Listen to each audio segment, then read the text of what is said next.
ये हाजी खलील साहब हैं रोहटा के। इनकी बात सुनने के लायक है और हम सबों को इनकी बात सुननी चाहिए, इसलिए कि बहुत ही अच्छी बात हाजी खलील साहब हम सबको बता रहे हैं। वो दबाना इल्तबा है।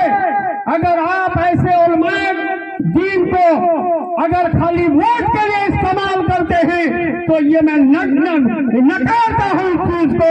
ऐसी नहीं, वोट के बाद एक ऐसे संगठन होना चाहिए उलमाए दीन का कि किसी भी इलेक्शन में अगर उलमाए दीन हाथ उठा के फलाना एमपी को फलाना एमएलए को इलेक्शन होना चाहिए, उनको नुमाइंदगी करे समीम साहब या पूरा उलमाए दीन, इंशाअल्लाह पूरा सब मिलजुल के उनको हमको वोट देने का काम करेंगे। बहुत अच्छा, बहुत अच्छा।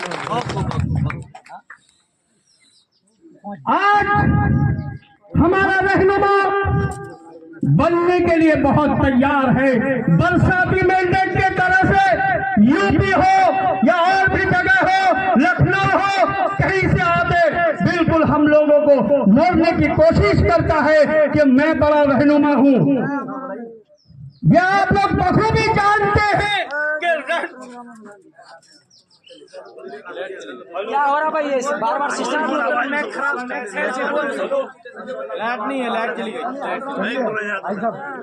बोलिए बोलिए, आवाज आ रही है आपकी आवाज काफी है। और गला रहा है कि आपका रहनुमाई हम करेंगे। क्या इससे पहले उन लोगों ने हमारी रहनुमाई की है? नहीं की है। तो आज उनके बात को हम नकारते हैं। बहुत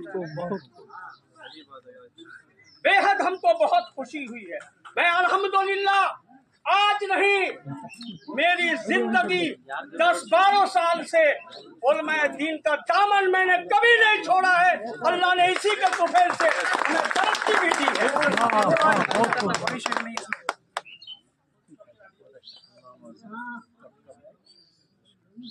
अगर हम इतने उलमाए जगह जगह अपनी बातों को रखेंगे तो इंशाअल्लाह आपकी बातों को नकारा नहीं जाएगा।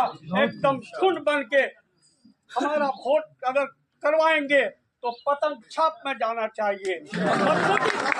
अपने आप को मजबूत करने के लिए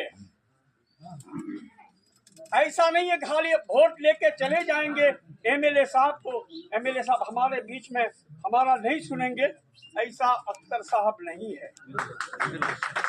सुनेंगे, नहीं सुनेंगे तो उनको भी 5 साल के बाद हटा देंगे और दूसरे को भी लाएंगे।